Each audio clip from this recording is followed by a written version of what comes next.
Hoy vamos a hablar del trayecto de aprendizaje número 3, el cual se trata de aventuras policíacas a naves espaciales, diversos subgéneros narrativos. Vamos a tratar el texto narrativo. Esto es de la página 44 a la 59 del libro. Este es el libro que estamos utilizando. Ahí les dejo el link por si pueden seguirlo o si tienen el libro para que sigan las lecturas. Empecemos con el texto narrativo. Podemos decir que narrar es contar. La narración es un tipo de texto en el que se cuentan hechos reales o imaginarios.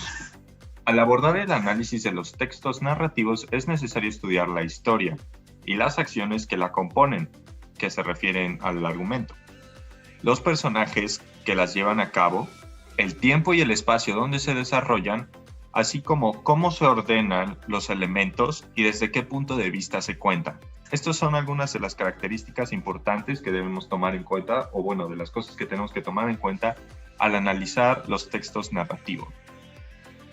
Veamos sus características. El texto narrativo es un relato o historia que es contada por un narrador. Tiene personajes que llevan a cabo determinadas acciones en espacios, ya sea en una casa, una granja, una nave espacial, como ejemplos de distintos espacios donde se pueden llevar a cabo estas historias, y periodos de tiempo específicos, en cierto momento del día o en alguna época histórica. Ahí depende de la historia. Puede ser oral, escrita, audiovisual, que es como cinematográfico o lo que vemos en televisión, estar dibujada o combinar ilustraciones y escritura, como en las tiras cómicas. Existen dos tipos de géneros narrativos literarios muy conocidos: el cuento y la novela, que más adelante los veremos a mayor detalle. Cada uno de estos géneros puede dividirse en subgéneros, de acuerdo con la temática que aborde. Así, se puede hablar de novela o cuento policíaco, de terror, de ciencia ficción, fantástico, etc. Hay distintos subgéneros. La historia que se narra tiene por lo general la siguiente estructura: inicio, nudo, clímax y desenlace. Aunque en algunos textos modernos es complicado detectar estos elementos y en ese orden, siempre están presentes. Veamos en qué consiste cada uno. Empecemos con el inicio. Se presentan a los personajes. Se dice qué quieren hacer o lograr y cuáles son las condiciones en que se encuentran. Se describe la cotidianidad de la historia o de la vida del personaje. Se describe la atmósfera, el espacio o lugar y el tiempo en que se desarrolla la historia. Se presentan todos los elementos necesarios para comprender lo que sucede en el nudo. Todos conocemos el inicio, tiene que llevar todo lo esencial para poder entender el resto del texto o el resto de la historia, y es como lo que nos va a poner en marcha hacia lo que queremos contar. La parte intermedia o nudo. El nudo abarca la mayor parte del texto narrativo, ya que aquí se presenta el desarrollo de los sucesos o conflictos planteados en el inicio. Es el conjunto de sucesos enlazados que preceden al desenlace. Esto quiere decir que va antes del desenlace y después del inicio. Esta es la parte más larga y la que más necesitaremos desarrollar cuando tratemos de hacer un texto narrativo, ya que aquí es donde se desarrolla básicamente toda la historia. En el inicio planteamos los hechos, los personajes, la atmósfera, cómo queremos que se vaya desarrollando todo. En la parte intermedia o nudo es donde vemos que se desarrolle todo. Y el clímax viene, o puede ser un poquito antes del desenlace, puede estar en el desenlace, puede estar en el nudo o parte del medio del texto. Depende aquí el escritor dónde va a estar. Pero es el momento de máximo interés o tensión emocional en la obra narrativa y que desencadena el final de la historia. Este puede marcar la separación entre el desarrollo o nudo y el desenlace. Este es el momento de máximo interés. Es donde dices wow y te vuelan fuegos artificiales en la cabeza. O sea, ese es el momento de la historia. El final o desenlace es la parte en la que se resuelven o se agravan los conflictos y es cuando sucede el acontecimiento final. Este final puede ser inesperado, sorprendente, triste, alegre, negativo, etc. Puede ser de cualquier tipo de emociones y lo que quieras.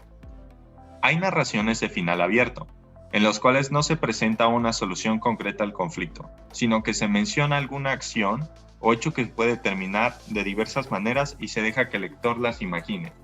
Esto no quiere decir que nos van a dejar y entonces y se corta. O sea, tiene que haber una cierta, ¿cómo se dice? Oración, una forma de poner la oración, el final en la que el lector, bueno, el escritor le deje como tarea al lector imaginar el final. Eso no quiere decir que sea un final malo, puede ser todo lo contrario, puede ser un final muy bueno. Esto depende de cómo lo lleves a cabo y pues nada más es importante detallar que puede existir. Veamos este pequeño cuento corto. Creo que sería un crimen si no les mostrara un cuento tratándose de textos narrativos, ¿no? Ahí a la derecha vienen, no sé si los pueden ver, Tocole. Bueno, voy a decir las palabras que vienen indicadas en el texto, que podrían ser difíciles de entender. Ahí viene su significado, ¿no? Tocole, del verbo tocar. Bordón, bastón con punta de hierro y de altura similar a la de una persona mayor. Tiole, del verbo dar. Opulentas, abundantes. Recúas, conjunto de animales de carga, como burros o mulas. Entonces, leamos esta historia. Se titula Ciento por uno. Corría el año del Señor de 1546. Algunos de los afamados capitanes que con Nuño de Guzmán emprendido habían la conquista del nuevo reino de Galicia, en la Nueva España, hoy conocido como Estado de Jalisco. Comenzaron a caer ya bajo la guadaña de la muerte, como las secas hojas de los árboles a los primeros soplos del invierno. Tocóle tan dura suerte en no avanzada edad al capitán D. Pedro Ruiz de Haro, de la noble casa española de los Guzmán. Su muerte dejó en la pobreza y la orfandad a la viuda doña Leonor de Arias, con 3 hijas, tan bellas como 3 capullos de rosa. Doña Leonor abandonó la ciudad de Compostela, capital entonces de la Nueva Galicia, y retiróse, triste pero resignada, a una pequeña hacienda de campo cerca de la ciudad, que se llamaba Miravalle, única herencia que a su familia había dejado el capitán Ruiz de Haro. Allí, ayudada por el trabajo de sus manos y más con privaciones que con economía, doña Leonor de Arias educaba a sus hijas en la santa escuela de la honradez, de la pobreza y del trabajo. Una tarde, doña Leonor, rodeada de sus hijas, cosía tomando el fresco delante de su casa, y a la sombra de un humilde portalillo, cuando acertó a llegar allí, caminando pesadamente con el apoyo de un tosco bordón, un indio enfermo y viejo. El indio pedía no una limosna de dinero, sino un pedazo de pan para calmar su hambre. Doña Leonor le hizo sentar, y las 3 niñas alegres y bulliciosas, como si fueran a una fiesta, corrieron al interior de la casa a preparar la comida del mendigo. Pobre pero abundante fue el banquete que las hijas de doña Leonor presentaron al indio, que comía delante de ellas, que lo miraban con la ternura que brillaba siempre en los ojos de una mujer cuando calma un dolor o remedia una necesidad. Dios te lo pague, señora, dijo el mendigo al despedirse, besando la mano de doña Leonor. Y ten confianza en Dios, que si ahora estás pobre, te ha de dar tanto oro y plata que no has de saber qué hacer con ello. 3 días pasaron desde ese acontecimiento, y ni doña Leonor ni sus hijas recordaban lo que habían hecho con el indio, cuando éste volvió a presentarse, llevándole piedras de una mina completamente desconocida. La noble viuda comprendió que aquellas piedras representaban una inmensa riqueza. Diole el mendigo la noticia exacta del lugar en que estaba situado aquel mineral, y se retiró sin que jamás se hubiera vuelto a saber de él. 5 años después, la viuda y las hijas del capitán Pedro Ruiz de Haro formaban una de las familias más ricas y opulentas de toda la Nueva España. La mina del Espíritu Santo, primera que se había descubierto en el reino de la Nueva Galicia, producía asombrosas cantidades de oro y plata. Las recuas que allí llegaban con tercios de víveres y efectos de comercio tomaban cargadas de oro y plata para México, y el rey tuvo necesidad de mandar establecer caja real en Compostela. Para recibir las rentas de esa mina alcanzaba la Real Hacienda. La choza de doña Leonor se convirtió en el palacio de los condes de Miravalle, y 3 personajes del reino de Nueva Galicia, D. Manuel Fernández de Híjar, sobrino del señor de Riclos y fundador de la Villa de la Purificación, D. Álvaro de Tobar y D. Álvaro de Bracamonte, se sintieron honrados entrelazándose con las 3 hijas de doña Leonor de Arias. Muchas veces en el palacio de los condes de Miravalle, doña Leonor, rodeada de sus hijas, de sus yernos y de sus nietos, refería enternecida la historia del mendigo y terminaba diciendo siempre: no hay caridad perdida, Dios da 100 por 1. Bueno, creo que aquí podemos identificar bastante bien las partes. Tenemos un inicio en el que nos cuenta quién es doña Leonor, de dónde salió, dónde está situada la historia, en qué espacio va a estar. Plantea la atmósfera de cómo va a ser. Doña Leonor vivía en Nueva España, en tal lugar, tenía 3 hijas, le pasó esto a su esposo, vivía en pobreza, shalala, ¿no? Luego me empieza todo el desenlace, ¿no? Que pues ella vivía allá en el pueblo y llega un indio, y las hijas y la doña Leonor le dan de comer y todo. Y luego ocurre el clímax, que es cuando le regresa las piedras y le dice dónde está la mina. Y todo, ese es el momento en el que dices, wow. Y ya después terminamos con el desenlace. 5 años después, la vida y las hijas del capitán Pedro Ruiz de Haro formaban una de las parejas más ricas y opulentas de toda la Nueva España, ¿no? Y ahí se viene todo el final, ya nos dicen que ahora viven felices y pues tenemos un final feliz, ¿no? Espero que hayan podido identificar eso y que les haya gustado la historia. Ahora pasemos a la parte de los personajes. En una narración, los personajes son el motor de la historia, pues llevan a cabo las acciones que se cuentan. Los personajes se encuentran en constante búsqueda de algo, un premio, una mejor vida, como lo pudimos ver en esta historia anterior, conquistar el amor de una persona, hacer un descubrimiento, etc. Es decir, tienen metas y objetivos, y a lo largo de la historia se revela qué hacen para conseguirlos. En este caso fue recibir al mendigo y pues darle el banquete que pudieran darle, a pesar de tener bajos recursos económicos. Los personajes son caracterizados mediante diversos recursos.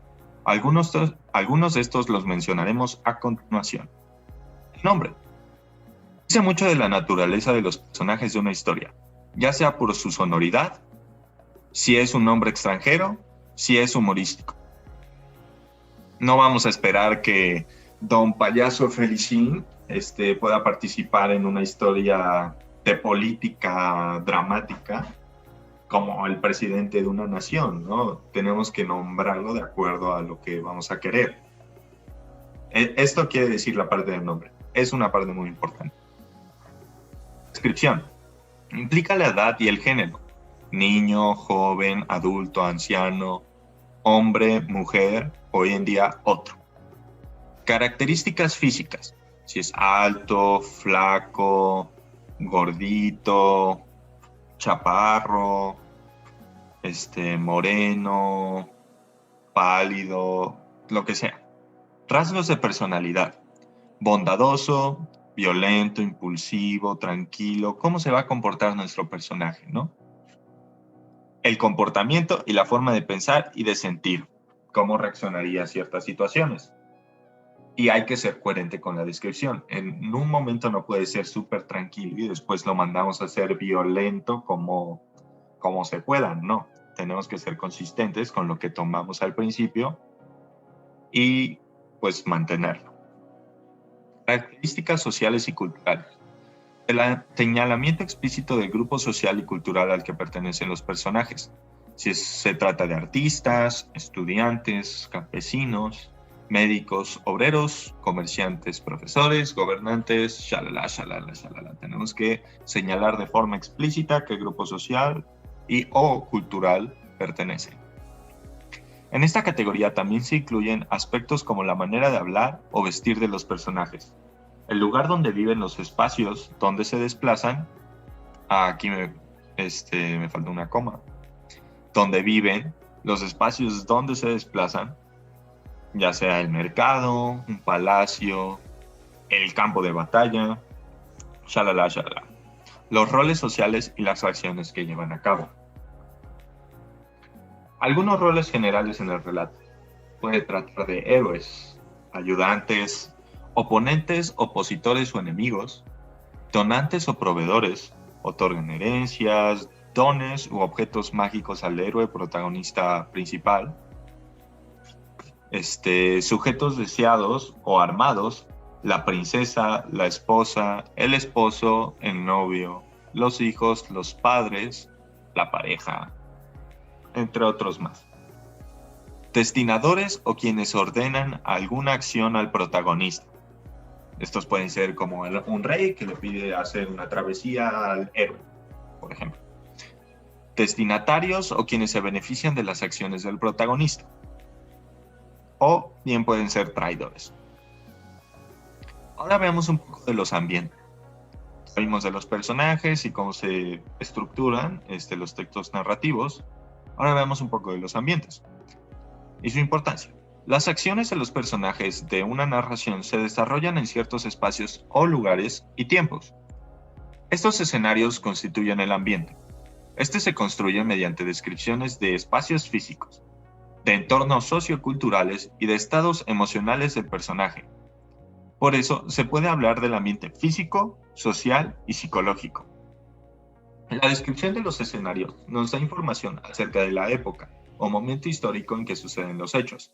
Y así sabemos, por ejemplo, si se trata de una novela histórica o contemporánea. Contemporánea quiere decir sobre acontecimientos actuales. La época en que ocurrirá una historia también puede inferirse a partir de la descripción, de la forma de vestir de los personajes o la mención de ciertos objetos o más específicamente, señalamiento explícito de fechas en el relato. Eso quiere decir que ya sea que nos mencionen en tal fecha o en tal época se desarrolla la historia, o puede decir, andaba en mi carreta pasando por el pueblo de quién sabe qué, y tuve que ir al pozo, y así, o sea, hoy en día puede que no se utilicen tanto esas cosas y hagan mención de ciertas herramientas que hoy no se lleguen a utilizar de forma común y podamos decir, bueno, creo que se refiere a una época más antigua, como por ejemplo, shalala, shalala. A veces puede ser no algo necesario, verificar el año, específicamente con que se sepa que es en el pasado, quizá en cierta época, ¿no? Como dijimos, se puede tratar de el ambiente físico, el ambiente emocional o el psicológico. El ambiente físico. Lugar o espacio físico en donde los personajes se desenvuelven y llevan a cabo acciones. Puede ser una ciudad, una montaña, una habitación, etc. Un lugar. El ambiente social. Entorno social, cultural, moral, económico o religioso que enmarca las acciones de los personajes y las relaciones que se establecen entre ellos, las cuales definen sus roles. Por ejemplo, un personaje puede ser de clase media o rico, ser un cura o un feligrés, un maestro o un estudiante, un abuelo, un padre, un hijo, puede ser un brujo o mago, etc. El ambiente psicológico es la atmósfera que el lector percibe por la descripción de los espacios, las emociones de los personajes y los sucesos que se presentan. El ambiente psicológico es lo que nos hace reír, sentir angustia, tristeza, compasión o tener miedo durante el desarrollo de la historia. En una narración puede presentarse ambientes psicológicos de duda, temor, violencia, alegría, tristeza, solidaridad o conflicto, entre otros. Ahí depende de la situación y lo que se quiera conseguir, ¿no? De parte del escritor. Muy bien, veamos ahora los tipos de narrador. Esta es una parte muy importante y ahora veremos por qué. Y los tipos de narrador.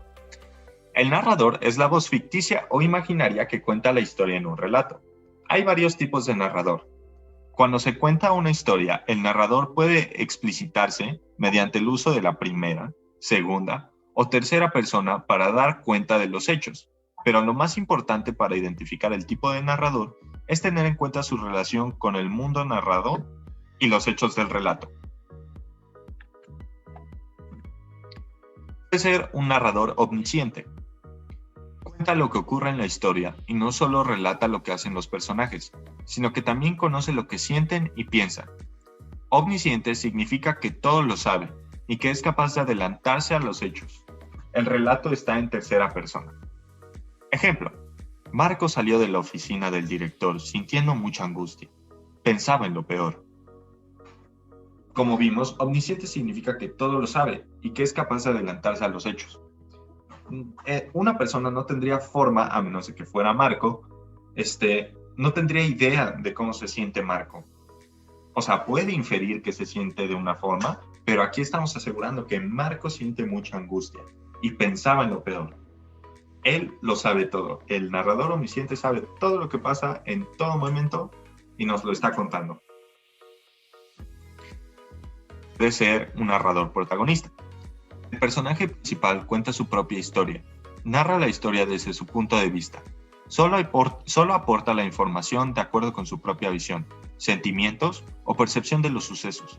Su relato generalmente está en primera persona. Ejemplo: me dio miedo abrir la puerta. No quería encontrarme con lo que me esperaba del otro lado. El narrador protagonista es como nosotros cuando narramos un suceso a alguien que conocemos. Solo podemos hablar desde nuestro punto de vista. No podemos saber lo que pensaba el amigo, el vecino, el otro chavo, la chava, el perro, el animal, lo que sea. Solo sabemos lo que nosotros vemos, pensamos y decimos. Y oímos, claro. O sea, pero solo lo que nosotros hemos visto. Nuestra propia visión de los sucesos. Puede tratarse de un narrador observador o testigo. Cuenta solo lo que puede ver o escuchar. No conoce los sentimientos ni los pensamientos de los personajes. Solo puede referirse a lo que los personajes mismos expresan que sienten o piensan. Sabe del pasado, únicamente lo que presenció o lo que le dijeron. Del presente solo conoce lo que alcance a escuchar o presenciar e ignora todo acerca del futuro. Puede no ser un personaje de la historia, sino alguien que está enterándose de lo que pasa en esta. Su relato está en tercera persona. Ejemplo: lo vi todo desde el otro lado de la calle. Ella la apuntaba con un arma. Como podemos ver aquí, es alguien que observa o es testigo de algo, ¿no? Igual que el protagonista tiene sus limitaciones. También es importante mencionar que puede haber un narrador en segunda persona. Este es un narrador como si se hablara una persona a sí misma. Usa el pronombre tú para narrar la historia. Veamos el ejemplo. Te miras en el espejo y ves un cuerpo gastado por los años. Te da miedo sentirte tan fatigado. No sé si alguien ha intentado narrarse un hecho que está haciendo, no es muy común. Pero es como sería eso. Te miras al espejo y como si estuvieras narrando, te subes al escenario y cantas esta canción. Yo qué sé. No es muy común ver este tipo de narrador, pero es importante mencionarlo por si llegan a toparse con él. Veamos algunos subgéneros narrativos. Estos son diversos y puede ser narrativa policíaca, narrativa de ciencia ficción, narrativa de misterio y terror, narrativa de humor, narrativa histórica, narrativa realista, narrativa fantástica, narrativa de aventuras. Esto es para recordarnos que existen distintos subgéneros. Entonces, un texto narrativo no siempre va a ser como el cuento que acabamos de leer. Puede ser una narrativa policíaca, puede ser de humor, puede tratarse de eventos históricos, puede ser realista o fantástico. Hay distintos subgéneros narrativos de los cuales podemos leer y divertirnos con ellos o aprender. Entonces, para que tengan eso en mente. Ahora terminemos con esta última historia, porque bueno, pues esto se trata de textos narrativos. Hay que leer un poco. Entonces, veamos. Se titula Cuento de Navidad, por Ray Bradbury. El día siguiente sería Navidad, y mientras los tres se dirigían a la estación de naves espaciales, el padre y la madre estaban preocupados. Era el primer vuelo que el niño, asumo que es niño, realizaría por el espacio, su primer viaje en cohete, y deseaba que fuera lo más agradable posible.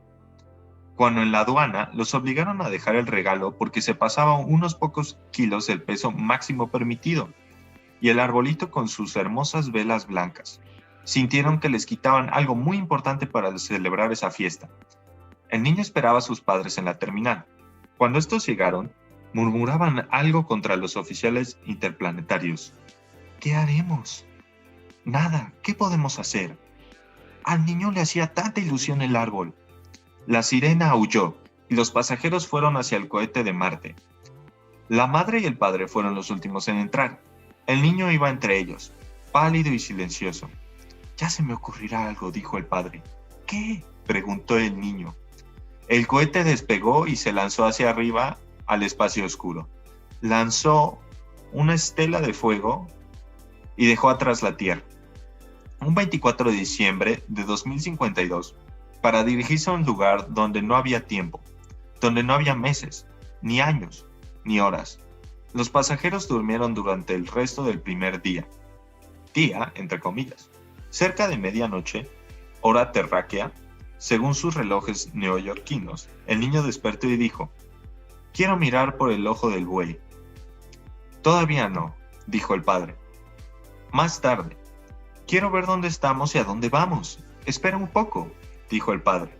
El padre había estado despierto, volviéndose a un lado y a otro, pensando en la fiesta de Navidad, en los regalos y en el árbol con sus velas blancas que habían tenido que dejar en la aduana. Al final creyó haber encontrado una idea que, si daba resultados, haría que el viaje fuera feliz y maravilloso. «Hijo mío», dijo, «dentro de media hora será Navidad». La madre lo miró consternada. Había esperado que de algún modo el niño lo olvidara. El rostro del pequeño se fulminó. Le temblaron los labios. «Sí, ya lo sé. ¿Tendré un regalo? ¿Tendré un árbol? Me lo prometieron». Sí, todo eso y mucho más», dijo el padre. «Pero», empezó a decir la madre. «Sí», dijo el padre, «sí, de veras. Todo eso y más, mucho más. Perdón, un momento. Vuelvo pronto. Los dejaré solos unos 20 minutos». Los dejó solos unos 20 minutos. Cuando regresó, sonreía. «Ya es casi la hora. ¿Puedo tener un reloj?», preguntó el niño. Le dieron el reloj y el niño lo sostuvo entre los dedos. Un resto del tiempo arrastrado por el fuego, el silencio y el momento insensible. «¡Navidad! ¡Ya es Navidad! ¿Dónde está mi regalo?». «Ven, vamos a verlo», dijo el padre, y tomó al niño de la mano. Salieron de la cabina, cruzaron el pasillo y subieron por una rampa. La madre lo seguía. «No entiendo». «Ya lo entenderás», dijo el padre. «Hemos llegado». Se detuvieron frente a una puerta cerrada que daba a una cabina. El padre llamó 3 veces y luego 2, empleando un código. La puerta se abrió. Llegó luz desde la cabina y se oyó un murmuro de voces. «Entra, hijo. Está oscuro. No tengas miedo. Te llevaré de la mano. Entra, mamá». Entraron en el cuarto y la puerta se cerró. El cuarto realmente estaba muy oscuro. Ante ellos abría un inmenso ojo de vidrio, el ojo de buey, una ventana de metro y medio de alto por 2 de ancho, por la cual podían ver el espacio. El niño se quedó sin aliento, maravillado. Detrás, el padre y la madre contemplaron el espectáculo, y entonces, en la oscuridad del cuarto, varias personas se pusieron a cantar. «¡Feliz Navidad, hijo!», dijo el padre. Resonaron los viejos y familiares villancicos. El niño avanzó lentamente y aplastó la nariz contra el frío vidrio del ojo de buey. Y allí se quedó un largo rato, simplemente mirando el espacio, la noche profunda y el resplandor de 100.000 millones de maravillosas velas blancas. Fin. Bueno, chicos, eso será todo por el tema de hoy. Espero que les haya gustado y nos vemos en el siguiente. Sigan estudiando.